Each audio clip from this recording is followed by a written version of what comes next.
इदं सुरूपं तथा वा कलत्रं यशश्चारुचित्र धनं मेरुतुल्यम् मनश्चेन लग्नं गुरोरङ्घ्रिपद्मे ततः किं ततः किं ततः किं ततः किम्.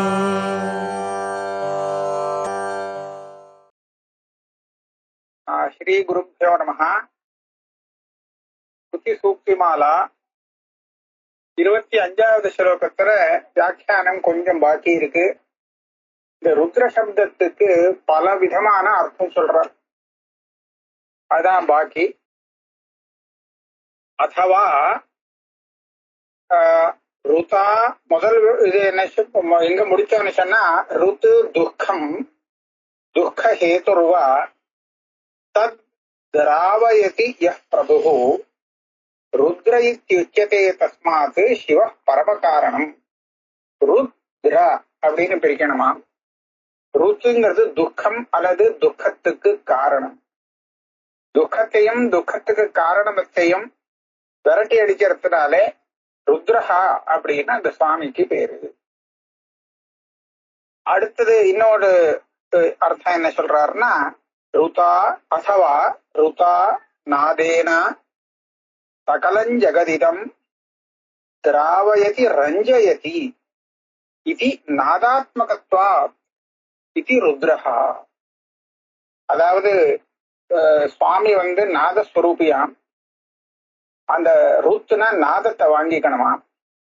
அந்த நாதத்தினாலே சகல ஜெகத்தையும் சந்தோஷப்படுத்துறதுனாலே ருத்ரஹா அப்படின்னு பேரு சுவாமிக்கு.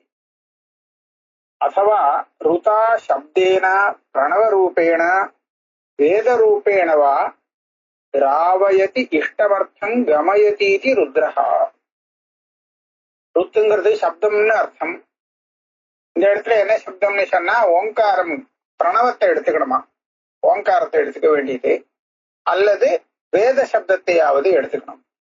இந்த சப்தத்தினாலே ருதா பிரணவத்தினாலேயோ அல்லது வேதத்தினாலேயோ அவர் என்ன பண்றாருன்னு கேட்டா, ஜனங்களுக்கு, அதாவது அதை படித்தவர்களுக்கு, அதை உபவாசனம் பண்றவாளுக்கு இஷ்டமர்த்தங்கமயதி, அவளுக்கு அபீஷ்டமான அர்த்தத்தை அடையும்படி செய்கிறார். ஆகையால ருத்ரஹா.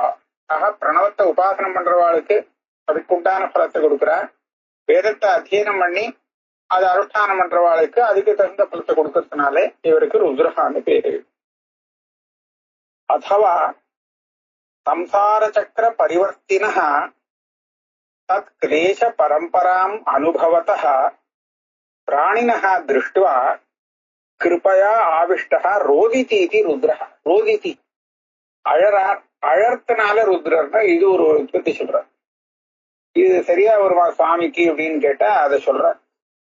என்ன சொல்றார், சம்சார சக்கரத்திலே அப்படியே சுத்தி சுத்தி சொல்ந்து வந்துட்டு இருக்கக்கூடிய பிராணிகள், அதுவும் அதுல ரொம்ப கஷ்டப்பட்டு இருக்காளாம். கிளேச பரம்பராம் அனுபவத்த பிராணினான்னு போடுறோம். இந்த சம்சார சாகரத்துல தொடர்ந்து கிளேசங்களையே அனுபவித்து வந்து இருக்கக்கூடிய அந்த பிராணிகளை பார்த்து அவர் தயையால கண்ணிலேருந்து ஜலம் வெடிக்கிறாராம். கிருபையா ஆவிஷ்டா ரோதிதி இது ருத்ரஹா. நமக்கும் ரொம்ப கஷ்டப்படுறவாளை பார்த்தா மனசு கஷ்டப்படும், அதனால கண்ணில் தண்ணி வந்துடும். அந்த விதத்துல சுவாமிக்கு கஷ்டப்படுறவாளை பார்த்தாலே கண்ணில் தண்ணி வருது, இதுதான் ரோதனம். இப்படி ரோதனம் பண்றதுனால ருத்ரஹா இப்படி ஒரு அர்த்தம் வச்சிருக்கான். அசவா சர்வாணி பூதானி அந்த காலே ரோதயதி இது ருத்ரஹா. இது ஒண்ணு. அழ வைக்கிறதுனால ருத்ரஹா. அழகத்தினால ருத்ரஹான்னு சொன்னார். அழ வைக்கிறாராம். எப்போ அழ வைக்கிறார்? சர்வபூதங்களையுமே அதுக்கு விநாச காலம் வருமே அந்த சமயத்துல அழ வச்சு விடுறார். அந்த அழ வைக்கிறதுனால ருத்ரஹா. பிருஹதாரண்யக உபனிஷத்துல ஏகாதச ருத்ராஹா அப்படிங்கிற இடத்துல ரோதயந்தீதி ருத்ராஹாங்கிற உற்பத்தியை உபனிஷத்து காமிக்கிறது. ஆனா அங்க அர்த்தம் வேற போட்டிருக்கு. இந்த ருத்ர சப்தத்துக்கு வேற வியாக்கியானம் பண்ணிருக்கு சக்தி. ஆனா இந்த விற்பத்தி எடுத்திருக்கு. இந்த சூக்ஷ்ம சரீரமானது இந்த சரீரத்தை விட்டு வெளியில கிளம்பும் போது சுத்தி இருக்கிற வஜனங்கள் இவன் மேல பிரீத்தி வச்சிருக்கிறவாளை அழ வைக்கிறதா. அதனால ருத்ராகார சொல்லியிருக்கு அங்க. ஆக ரோதயதீதி ருத்ரஹாங்கிற ஒரு விற்பத்தி உபனிஷத்தை சொல்லிக் கொடுத்த விற்பத்தி. அதுவா இன்னொரு விற்பத்தி சொல்றார். ரோரூயமானஹ திராவயதி பரவிரமதி மர்த்தியான் இது வா ருத்ரஹா. ரு சப்தேன தாத்து பயங்கரமா சப்தத்தை போட்டுண்டு சத்தத்தை போட்டுண்டு அந்த மர்த்தியர்களை திராவயதி விரட்டுறார். அதாவது அவருடைய சத்தம் கேட்டு பயப்படும்படியாக இருக்கு, பயந்து ஓடும்படியா இருக்கு. அதனால அவர் ருத்ரஹா. இதுக்கு ஒரு ஸ்ருதியை கொடுக்கிறார். திரிதா பத்தோ விருஷபோ ரோரவீதி மகோ தேவோ மர்த்தியாம் ஆவிவேஷ இது. அதாவது இந்த மந்திரத்துக்கு பல விதமா அர்த்தம் சொல்லுவா. ரிஷபாங்கிறது சப்தசாஸ்திரத்துல போனா அது சப்தஸ்வரூபம் அப்படின்னு அர்த்தம் பண்ணுவா. இல்லைன்னா பரமேஸ்வரன் அர்த்தம் பண்ணுவா. பல தினசா அர்த்தம் பண்றது உண்டு. ஆனா இந்த மகாதேவகாங்கிறது இந்த சிவன். இவர் ரோரவீதி, ரோரவீதினா பெரிய சத்தம் போடுறார் அப்படின்னு இங்க சொல்லியிருக்கு. யத்வா ரோதிகா மோஹிகா வர்த்திகா யா சக்தி ருத் தத்வான் தஸ்ய திராவயிதாவா. ரோதிகா சக்தி. ரோதிகாங்கிறதுக்கு என்ன அர்த்தம்னா மோகத்தை கொடுக்கக்கூடிய ஒரு சக்தி அல்லது அபிவிருத்தியை கொடுக்கக்கூடிய ஒரு சக்தி. இதுதான் ருத்தான். அதை கொண்டவர் ருத்ரன் அல்லது அதை விருத்தி பண்றவர். இப்ப மோகம்னு எடுத்துட்டோம்னா மோகத்தை போக்குறவர் ருத்ரன் அப்படின்னு சொல்லலாமா. ஆஹா தஸ்ய திராவயிதாவா. இப்பேற்பட்ட சக்தியை கொண்டவர் அவர். இந்த சக்தியை வச்சுட்டு அவர் மோகத்தை போக்கமும் செய்கிறார், மோகத்தை விருத்தியும் பண்ணி விடுறார். ரெண்டும் அதாவது பண்ண முடியும். அக்தேபியா ருதம் சம்சார துக்கம் திராவயதி ருத்ரஹா.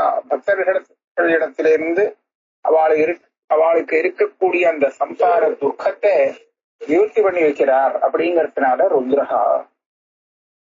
அதுக்கு ஒரு ஸ்ருதி புராண வச்சனம் காமிக்கிறார். அசுபத்ராவகோ ருத்ரஹா ஜஹாரச்ச புனர்பவம். அசுபத்தை போக்கக்கூடிய அந்த ருத்ரர் ஜஹார புனர்பவம். புனர்பவம்னா மறுஜன்மா. புனர்ஜன்மாங்கிறத இல்லாம பண்ணிட்டார், ஹரணம் பண்ணிட்டு போயிட்டார். ருத்திம் சப்தம், ருதம்னு இருக்கும்னு நினைக்கிறேன். ருதம் சப்தம் வேதாத்மானம் பிரம்மணே ததாதி கல்பாதோ இதுவா ருத்ரஹா. ருத்துனா சப்தம். அந்த சப்தங்கிறது வேத ரூபமான சப்தத்தை எடுத்துக்க வேண்டியது. இந்த வேத ரூபமான சப்தத்தை சிருஷ்டி ஆரம்ப காலத்திலே பிரம்மாவுக்கு கொடுத்தாராம் சுவாமி. அதனால ருத்ரன் பேர். இதுக்கு ஸ்ருதி இருக்கு. யதா யோவை வேதாம்ச பிரகிணோதி தஸ்மை யோ பிரம்மாணம் விததாதி பூர்வம். முதல்ல பிரம்மாவை சிருஷ்டி பண்ணிட்டு அந்த பிரம்மாவுக்கு வேதங்கள் எல்லாம் கொடுத்தாராம். அப்போ ருதம் வேதம், வேதங்கிற சப்தத்தை பிரம்மாவுக்கு கொடுத்தவர். அதனால ருத்ரஹா. இதெல்லாம் ச சப்தஸ்ய அனுக்த சமுச்சயார்த்தத்வாத். இதெல்லாம் நீங்க புதுசு புதுசா விற்பத்தி சொல்ற. ஆனா இந்த ஸ்லோகத்துல அதெல்லாம் பத்தி ஒண்ணும் சொல்லலையே அப்படின்னு கேட்டா இங்க ஒரு ச சப்தம் போட்டு வச்சிருக்காராம். ருத்ராவணேனச்ச பவந்தம் அவைமி ருத்ரம் ருத்ராம் ஸ்வதுத்பவதயா மருதோ கணான்வா ருத்ராவணேனச்ச பவந்தம் அவைமி ருத்ரம். அந்த ஒரு சா போட்டிருக்காரோ இல்லையோ, இந்த ச சப்தத்தினால இந்த மாதிரி எத்தனை அர்த்தம் கிடைக்கிறதோ அத்தனை அர்த்தமும் எடுத்துக்கிறது. ச சப்தஸ்ய அனுக்த சமுச்சயார்த்தத்வா. சொல்லாது விட்டு போறது எல்லாத்தையும் இந்த ச சப்தத்தினால எடுத்து விடலாம். ஏதான்யபி பிரவருத்தி நிமித்தானி ஆச்சாரியேன விவக்ஷிதானி. இந்த இடத்துல இந்த ஸ்லோகத்துல இந்த பிரவருத்தி நிமித்தங்களும் அவருக்கு சம்மதமாக இருக்கு. இது 25வது ஸ்லோகம் முடிஞ்சது. இப்ப நம்ம 26வது ஸ்லோகத்துக்கு போறோம். யஜ்ஞேபி ருத்ரபதம் ஆருணகேதுகோக்தம் தச்சப்தம் ஈஸ்வர ததீயமபி ஸ்மரந்தி யத்தத் பிரதேசகத யஜ்ஞ பதாவகாசே யஜ்ஞஸ்ய சப்தம் அனுசுஷ்ரும சாமகேபியஹ. இந்த ஸ்லோகத்துல 2 அம்சம் இருக்கு. முதல் அம்சத்திலே ஆருணகேதுக சயனத்தை சொல்லக்கூடிய அந்த யஜுர்வேத ஆரண்யக பாகத்திலே யஜ்யந்தான் ருத்ரன்னு சொல்லப்பட்டிருக்கு. அதாவது ருத்ர சப்தத்தை யஜ்ய பரியாயமாகவும் யஜ்ஞார்த்தத்திலையும் பிரயோகம் பண்ணப்பட்டிருக்கு. அதே மாதிரி சாமகேபியா சாமவேதத்திலையும் இந்த ருத்ர சப்தம் அந்த அர்த்த யஜ்ய சுவாமி அப்படிங்கிற அர்த்தத்துல பிரயோகம் பண்ணப்பட்டிருக்கு. இந்த ரெண்டு அம்சத்தை இங்க எடுக்கிறார். யஜ்யேபி ருத்ரபதம் ஆருணகேது கோக்தம்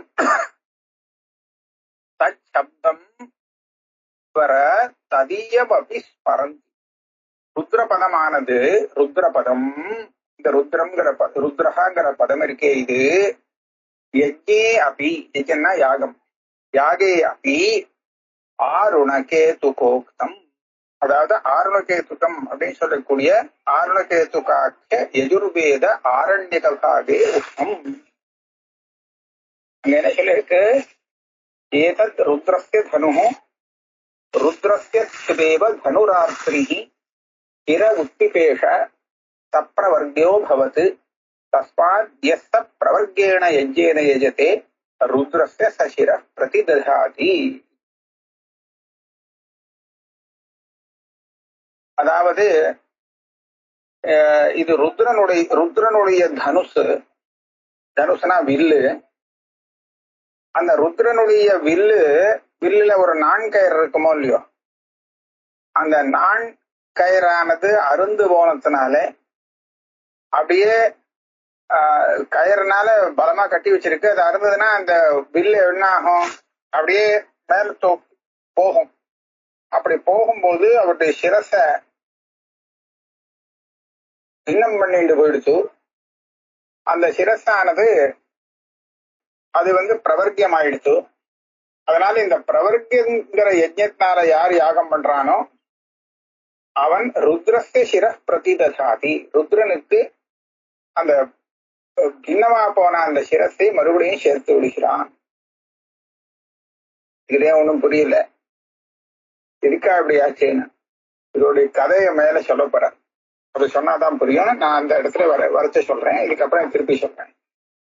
தஸ்மாத் யஜ்ஞே கதம் ருத்ர சப்த பிரவருத்தி இத்யாசங்கிய ருத்ர சம்பந்தித்வாத் இத்யாஹ தச்சப்தமிதி தச்சப்தம் ஈஸ்வர ததீயமபி ஸ்மரந்தி.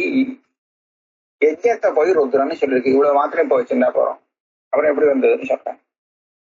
யஜ்ஞத்தை போய் ருத்ரஹான்னு எப்படி சொல்லலாம் அப்படின்னு கேட்டா, ருத்ரனோட சம்பந்தப்பட்டு இருக்கிறதுனால யஜ்ஞத்தை ருத்ரம்னு சொல்லலாம், ருத்ரஹான்னு சொல்லலாம் அப்படிங்கிறார்.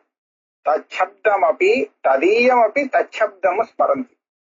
ததீயம் அப்படி, ததீயம்னா தத் சம்பந்தி, அதோட சம்பந்தப்பட்டதை கூட நாம அதுக்குண்டான சப்தத்தை வச்சே பிரயோகம் பண்றோம், பேரு சொல்லி விவகாரம் பண்றோம். வஸ்துதா தச்சப்தம் ஸ்வஸ்வாமி வாச்சகா யஸ்ய தச்சப்தம் ஸ்மரந்தி இது.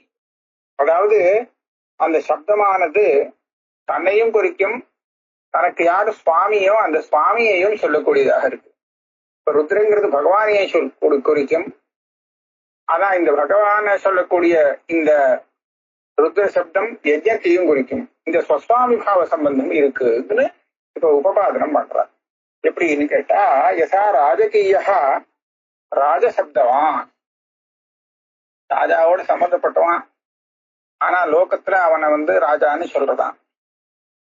ராஜான்னு எப்படி சொல்றான்னா, ராஜாவோட சம்பந்தப்பட்டிருக்காங்கிறதுனால அவனுக்கும் ராஜசப்தம் வருது. ததா அதே மாதிரி ருத்ர சப்தா யஜ்ஞே வர்த்ததே தத் ராஜகத்வா. இந்த ருத்ரனை ராஜாவாக கொண்டு இருக்கிறதுனாலே யஜ்ஞமும் ருத்ரஹான்னு சொல்லப்படுறது. யஜ்ஞத்தை ருத்ரஹாங்கிற சப்தம் சொல்றது. ருத்ர ராஜாவா யஜ்ஞத்துக்கு, அது இங்க சொல்லிருக்கு அப்படின்னு கேட்டா, ஆவோ ராஜானம் அத்வரஸ்ய ருத்ரம் இதி மந்திரஹா யஜ்ஞே வர்த்ததே தத் ராஜகத்வா. இந்த இடத்துல அத்வரஸ்ய ராஜானம் ருத்ரம் அப்படின்னு சொல்லிருக்கு. அதாவது ருத்ரஹா அத்வரஸ்ய ராஜா. அத்வரஹானா யஜ்ஞன். அந்த யஜ்ஞத்துக்கு அதிபதியா இருக்காரா, ராஜாவா இருக்கார். அப்படிங்கிறதுனாலே அந்த அவருக்கு உண்டான அந்த ருத்ர சப்தத்தை நாம யஜ்ஞத்துக்கு பிரயோகம் பண்ணலாம். எப்படி ராஜாவோட சம்பந்தப்பட்டு இருக்கிறதுனாலே அந்த ராஜசேவனுக்கு ராஜான்னு சொல்ற வழக்கம் இருக்கும். அந்த மாதிரி இந்த ருத்ரனை சுவாமியாக கொண்டிருப்பதாலே யஜ்ஞமும் ருத்ரஹாங்கிற சப்தத்தினாலே சொல்லப்படுகிறது. இந்த இடத்துல ஆவோ ராஜான மத்வரஸ்ய அப்படிங்கிற இடத்துல இப்படிதான் எடுத்துக்கணுமா. அதைவ ருத்ர சம்பந்தி யஜ்ஞோபி ருத்ர சப்தவான் இது பாவகா. ருத்ரனோடு சம்பந்தப்பட்டு இருக்கிறதுனாலே அந்த யஜ்ஞமானது ருத்ரங்கிற பதத்தினாலேயே சொல்லப்படுறது. அனேன ததீயத்துவமப்பி தச்சப்த பிரவருத்தி நிமித்தம் இது உக்தம். ஆக ஒரு சப்தத்துக்கு என்ன ஒரு அர்த்தமோ அந்த அர்த்தத்தோடு சம்பந்தப்பட்ட இன்னொரு அர்த்தத்தை கூட அந்த சப்தத்தால சொல்றதுங்கிறது வழக்கமாக இருந்துட்டு இருக்கு. இப்ப ஆருணகேதுக ஸ்ருதி எடுத்து காமிச்சா அதனுடைய அர்த்தம் புரிஞ்சுக்கணும்னா அங்க என்ன கதையோ அதை சொல்லணும். அந்த கதையை இப்ப எடுத்து சொல்றார். ஆருணகேதுகே பிரவர்த்திய அசாதாரணே பிராமணே. ஆருணகேதுக சயனம் அதோடைய பிரகரணம், அதை பத்தி சொல்லக்கூடியது அருணம் சொல்லுவான். அதுல பிரவர்த்திய பிராமணத்திலே இந்த கதை வருது. தேவாவை சத்திரமாசத்தை அப்படின்னு ஆரம்பிக்கிறார். தேவசைகள்லாம் சேர்ந்து ஒரு சத்திரயாகம் பண்ணலாம். அங்க வந்த கதை என்னன்னா, யஜ்ஞாத்மா புருஷா ச தேவஹ சாதாரணம் வைஷ்ணவம் யசஹ ஸ்வயம் ததாத்மதயா ஸ்வகீயமிதி மத்வா சமாதாய அபாக்ராமத். அந்த யஜ்ஞஸ்வரூபமான அந்த பகவான் விஷ்ணுவுக்கும் தனக்கும் பொதுவான ஒரு யசஸை, இவரே விஷ்ணுஸ்வரூபமாக இருக்கிற விஷ்ணுவும் சிவனும் வேறில்லை அப்படிங்கிற காரணத்தாலே இது நம்ம யசஸ் தான் அப்படின்னு சொல்லி அதை எடுத்துட்டு கிளம்பிட்டாராம். அந்த யசஸை எடுத்துட்டு சமாதாய அபாக்கிராமத்து ஒரு பாட்டு கிளம்பிட்டார். ததா அப்ப என்ன ஆச்சு, ஒரு 10 தேவர்கள் தசபிர் தேவைகி அனுகதா, ஒரு 10 பேர் தொடர்ந்து போனாராம். 10 தேவர்கள் யசஸோடு போயிட்டு இருக்கக்கூடிய அந்த புருஷனை, யஜ்ஞசுவாமியான புருஷனை பின்னாடி தொடர்ந்து போனான். சேஷு தன்வா தைர் அபிபவித்தும் அசக்த சன். அப்போ அங்க அவர் வில்லும் அம்பும் வச்சுட்டு இருந்தார். இவாளால தேவதைகள்னாலே அவரை ஒண்ணுமே பண்ண முடியல, ஜெயிக்க முடியல. அப்போ அவரே பார்த்தார், நான் ஒத்தனா தனியா இருக்கேன், இவா 10 பேர் இருந்தா நம்மள ஒண்ணும் பண்ணாம இருக்கா, அது எப்படி அப்படின்னு ஏதோ ஆச்சரியப்பட்டு நின்னாராம்.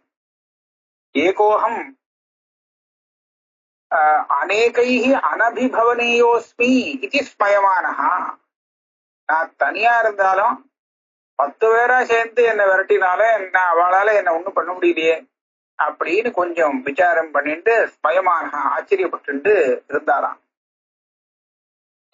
இவருக்கு எப்போ இந்த மாதிரி ஒரு மனசுல எண்ணம் வந்ததோ உடனே என்ன ஆச்சு, ஸ்வயமானஹா ஸ்வதஏவ அபக்ராந்த தேஜாக. அப்ப அவர்கிட்ட இருந்த அந்த தேஜஸ்தானது, எந்த தேஜஸை இவர் எடுத்துன்னு வந்திருந்தாரோ அந்த தேஜஸ், அந்த யசஸ் இதெல்லாம் அவர்கிட்ட இருந்து போயிட்டான். அது போன உடனே என்ன ஆச்சா, இந்த தனுகும் அவஷ்டப்த அதிஷ்டத. அந்த தனுஷ் எந்த ஒரு முன்னாடி சொன்னாரு இஷு தன்வா அப்படின்னு, அந்த இஷு அந்த தன்வா அந்த வில்ல பிடிச்சிட்டு இப்படி நின்றுட்டு இருந்தாராம். அதை பிடிச்சிட்டு நின்றுட்டு இருந்தார் வில்ல. இந்த கம்பெல்லாம் வச்சுட்டு அண்டைக்கு பிடிச்சிட்டு அவலம்பிச்சுட்டு நிக்கிறது இல்லையா, அந்த மாதிரி நின்றுட்டு இருந்துட்டார். அப்ப இந்த 10 தேவர்களை என்ன பண்ணாளா, ததோ தசபிர் தேவைஹி தத்த சுவாபிமத வரலாப தோஷித வம்ரிகா விமுக விலூன மௌர்வீகம் ததேவ தனுஹு உத்பலவமானம். இந்த 10 பேருமா சேர்ந்து இந்த கரையான்கள் இருக்கோ இல்லையோ, இந்த கரையான்களுக்கு உங்களுக்கு வேண்டிய வரம் கொடுக்குறேன், எனக்கு ஒரு வேலை பண்ணணும்னு சொல்லி என்ன பண்ணாடா, அதுக்கு அபீஷ்டத்தை கொடுத்து அந்த கரையான்களை அனுப்பிச்சு அந்த வில்லுனுடைய கயிறு இருக்கு அதை அப்படியே அறுத்து விட சொல்லிட்டாலாம். அதனால என்னாச்சு, விலூன மௌர்வீகம், அதாவது இந்த வம்ரிகா முகத்திலேந்து பட்டு கரையாம் பட்டு அரிச்சு அந்த கயரானது கயிறானது அருந்தது. அந்த அருந்த உடனே என்னாச்சு, ததேவ தனுகும் உத்பலவமானம், அதை விட்ட உடனே அந்த பெரிய அந்த பயங்கரமான அந்த வில்லானது அப்படியே மேல் தூக்கி அடிக்கிறது. அப்படி அடிக்கும் போது ததேவ தனு உத்பலவமானம் ஸ்வயம் அத்வராத்மன சிரகா தரபசம் அபஜசார, உடனே அந்த யஜ்ஞஸ்வரூபமா இருந்த சுவாமியுடைய சிரஸ கன்னியா பண்ணிடுத்து, பின்னமாக்கி எடுத்து. அபஜகார தத்து பிரவர்கியத்துவம் அபஜத்து, இப்ப அந்த சிரசு தான் பிரவர்க்கியமா. அப்புறம் அந்த தேவதைகள்லாம் அந்த அஸ்வினவும் அப்ருவன், அஸ்வினி தேவதைகளை கூப்பிட்டு, அவதான் அங்க உள்ள வைத்தியர்கள் டாக்டர்கள், ஏதாவது இந்த மாதிரி ஆச்சுன்னு சொன்னா அதை சரிப்படுத்துறதுக்காக இருக்கிறார். அங்க போய் அஸ்வினி குமாரர்களை பார்த்து சொன்னாலாம், திஷஜௌ வைஸ்தா, நீங்க 2 பேரும் வைத்தியர்கள் இல்லையா, அதனால யஜ்ஞத்தினுடைய தலை இப்படி ஒண்டு போடுத்தே இந்த யஜ்ஞத்துக்கு மறுபடியும் சிரச ஒட்ட வைக்கணும் அப்படின்னு சொன்னாலாம். இதம் யஜ்ஞஸ்ய சிரஹா பிரதிதத்தம் அப்படின்னு, மறுபடியும் வை அப்படின்னா. தாவப்ரூதாம் வரம் ரிணாவகி, அவ இதுக்கு என்ன கூலி கொடுக்க முடியும், எனக்கு கொடுக்கணும் அப்படின்னு கேட்டாலாம். கேட்டாதான் அதை வேலை செய்ய முடியும் அப்படின்னு. வரம் ரிணாவகி, என்ன வரம்னு கேட்டா, கிரக ஏவ நோ அத்திர அதிகிருஹ்யாதாம், அதாவது எங்களுக்கு ஆஸ்வின கிரகம், எங்களை தேவதையாக கொண்ட ஒரு கிரகமானது சோமயாகத்துல கிரகிக்கப்பட வேண்டும் அப்படின்னு வரம் கேட்டாலாம். அதுக்கப்புறம் அவ வரத்தை கொடுத்ததுக்கு அப்புறம் தாப்யாம் ஈதம் ஆஸ்வினம் அகிருண்ணன்னு, அந்த சத்திரயாகத்திலே ஆஸ்வின கிரகத்திலே அந்த அஸ்வினி தேவதைகளுக்கு ஒரு சோமரசம் கிரகிக்கப்பட்டது, கொடுக்கப்பட்டது. அதுக்கப்புறம் தௌ ஏதத் யஜ்ஞஸ்ய சிர பிரத்யுதத்தாம், மறுபடியும் அந்த யஜ்ஞத்துல கொண்டு போன சிரச பொட்ட வச்சா. எத் பிரவர்க்கியம் பிரவருணத்தி, அதனால இந்த பிரவர்க்கியங்கிறது ஒரு கர்மா இருக்கு. அந்த பிரவர்க்கியம்ங்கிறத பண்றதுனாலே என்ன ஆகுதுன்னு சொன்னா, யஜ்ஞத்தினுடைய சிரசு யஜ்ஞஸ்யைவ தச்சிர பிரதிததாதி, இது அனுஷ்டானம் பண்றதுனாலே என்ன ஆகுதுன்னா, யஜ்ஞத்துக்கு சிரசாரது சேர்ந்துறது. சிரசு இங்க தனியா இல்லாம யஜ்ஞத்தோடு சேர்ந்து விடுகிறது அப்படின்னு இங்க சொல்லியிருக்கு. இப்ப இவ்வளவு தூரம் கதை வந்ததுக்கு அப்புறம் தான் இதைத்தான் அங்க சங்கிரேபமா சொல்றது ஆருணஜாதிகத்துல. ஏதத் ருத்ரஸ்ய தனுகும் ருத்ரஸ்யத்வேவ தனுராத்ரார்த்தனி சிரஹா உத்பிபேஷ, ருத்ரனுடைய அந்த தனுஷனுடைய அந்த கயிறானது இந்த மாதிரி அறுக்கப்பட்ட காரணத்தினாலே திடீர்னு அது மேல தூக்கி துள்ளு அப்படியே போய் அந்த சிரச வெட்டி விட்டு கொடுத்து, அதனால அது பிரவர்க்கியமாக ஆனது. அதனால பிரவர்க்கியத்தை யாரு அனுஷ்டானம் பண்றாளோ அவ ருத்ரனுடைய சிரச சேர்த்து வைக்கிறார். ஒரு குழப்பத்துக்கு இப்ப ஒரு சமாதானம் வரும். இந்த இடத்துல ருத்ரஸ்ய சிரஹா பிரதிததாத்தின்னு இருக்கா, அதுக்கப்புறம் அந்த தேவாவிடத்துல யஜ்ஞஸ்ய சிரஹா பிரதிததாத்தின்னு இருக்கா. அப்ப யஜ்ஞத்தினுடைய சிரசு போச்சா ருத்ரனுடைய சிரசு போச்சா? ருத்ரனுடைய சிரசா யஜ்ஞத்தினுடைய சிரசா அப்படின்னு கேட்டா, இந்த இடத்துல யஜ்ஞத்தை தான் ருத்ரம்னு சொல்லப்படும். ருத்ரங்கிற சப்தத்தினால இங்க யஜ்ஞத்தை வாங்கிக்கணும். இதை வச்சுதான் ஸ்லோகத்துல யஜ்ஞேபி ருத்ரபதம் ஆருணத்தேது புரோக்தம். இந்த இடத்துல ருத்ரஸ்ய சிரஹா சந்ததாத்தின்னு சொன்னா ருத்ர பகவானுடைய இது சிரசு இல்ல, யஜ்ஞத்துக்கு சிரசு, அந்த சிரசை சேர்த்து வைக்கிறது இந்த பிரவர்க்கியம் அப்படின்னு சொல்லப்படுறது. இதுக்காக தான் இதை காமிச்சார். பிரதேசாந்தரேச்ச, வேற இன்னொரு இடத்துலயும் இதே மாதிரி நமக்கு வேதத்துல ஒரு விஷயம் கிடைக்கிறது. யஜ்ஞோவை மகா தசைத சிரஹா எத் பிரவர்கியா, யஜ்ஞம்ங்கிறது தான் மகம்னு சொல்லப்படுறது. அந்த யஜ்யத்துக்கு சிரசாக்கும் இந்த பிரவர்க்கியம்ங்கிறது. பிரவர்க்கியம்ங்கிறது சோமயாகத்திலே செய்யக்கூடிய ஒரு காரியம். பிரதேசாந்தரேச்ச வாஜசனேயி நஷ்ட.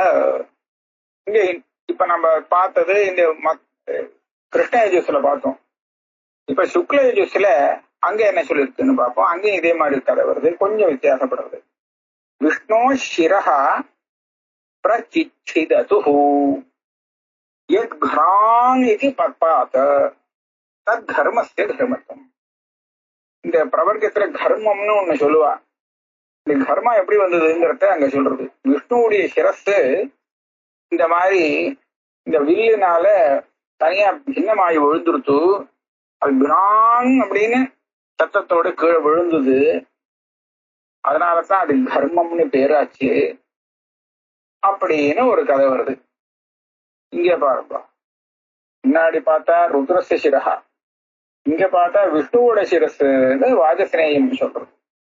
என்ன அர்த்தம் இது? அத்தத்ர விஷ்ணு சப்தா யஜ்ஞவசனஹா. அங்க விஷ்ணுனா விஷ்ணு இல்லை, யஜ்ஞம்னு தான் அர்த்தம் எடுத்துக்கணும். அதே மாதிரிதான் இந்த ருத்ர சப்தத்துக்கும் யஜ்ஞம்னு அர்த்தம் எடுத்துக்கணும். ததாத்மகத்வாத் யஜ்ஞோ வை விஷ்ணு இது ஸ்ருதி. யஜ்ஞத்தை விஷ்ணுவாக சொல்லியிருக்கு, விஷ்ணு ஸ்வரூபம்னு. அதனால விஷ்ணுங்கிற சப்தத்தினால சொல்லலாம். ஏவம் சர்வத்திர யஜ்ஞசிரசா ஏவ பிரவர்க்கியத்துவம் இது ததுக்தம் யஜ்ஞேபி. ஆக இந்த ருத்ர சப்த பிரயோகம் பண்ணினாலும் சரி, விஷ்ணு சப்த பிரயோகம் பண்ணாலும் சரி, இந்த மாதிரி சந்தர்ப்பத்துல யஜ்ஞத்தை தான் அந்த இடத்துல நம்ம எடுத்துக்கணும். அதனால இந்த இடத்துல ருத்ர சப்தமானது யஜ்ஞத்திலையும் பிரயோகம் பண்ணப்பட்டு இருக்கு அப்படின்னா. யஜ்ஞேபி, அதான் ஸ்லோகத்துல சொல்றார், யஜ்ஞேபி ருத்ரபதம் ஆருண கேதுக உக்தம்.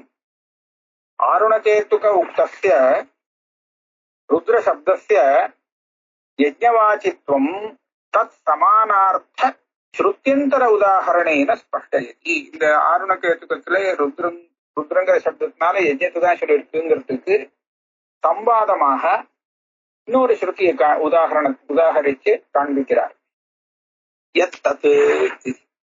எத்தத் பிரதேசகத யஜ்ஞபதாவகாசே யஜ்ஞஸ்ய சப்தம் அனுசுஷ்ரும சாமகேபியः.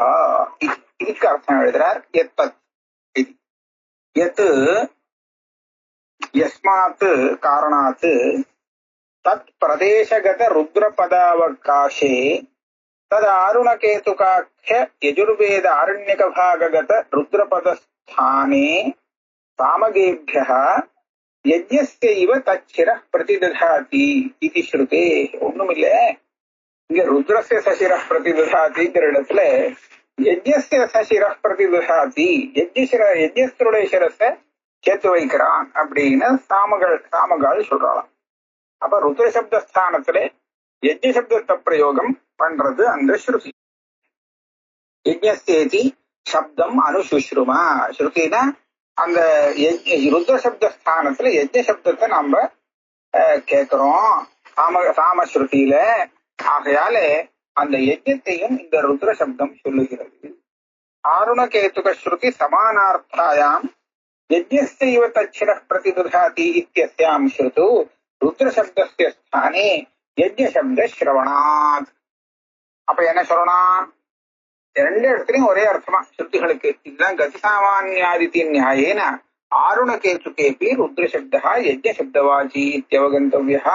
அதனால இந்த ருத்ரஹாங்கிறதுக்கு யஜ்ஞஹான அர்த்தம் சொல்ல வேண்டியிருக்கு. அவருடைய ருத்ரன்னா ருத்ர பகவானுடைய தலையானது வெட்டு, அதாவது வெண்டு போச்சு அப்படிங்கிறது இல்ல, யஜ்ஞத்துல ஒரு பங்கம் ஏற்பட்டு போச்சு. அந்த யஜ்ஞ பங்கத்தை சரி பண்றதுக்காக பிரவர்க்கம் வந்தது. அதனுடைய அர்த்தவாதமாக்கம் இப்ப சொன்ன விஷயம். இப்ப இந்த ருத்ரன்னு சொல்லி அந்த யஜ்ஞத்தை சொன்னது எப்படின்னு கேட்டா, அந்த யஜ்ஞத்துக்கு சுவாமியாக அதிபதியாக ருத்ரன் இருக்கிறதுனாலே, எப்படி ராஜாவுக்கு சம்பந்தப்பட்டவனே ராஜானே லோகத்துல சொல்றாளோ அதே மாதிரி ருத்ரன சுவாமியாக கொண்ட யஜ்ஞத்தை ருத்ரஹாங்கிற சப்தத்தினாலேயே ஸ்ருதி பேசுறது. இதுதான் இங்க சொன்ன விஷயம். ருத்ர சப்தோ யஜ்ஞ சப்தவாச்சி இது அவகந்தவ்ய இதி பாவஹ. ஆக இந்த விதமா இந்த 26வது ஸ்லோகம் முடியும். இதோட வச்சு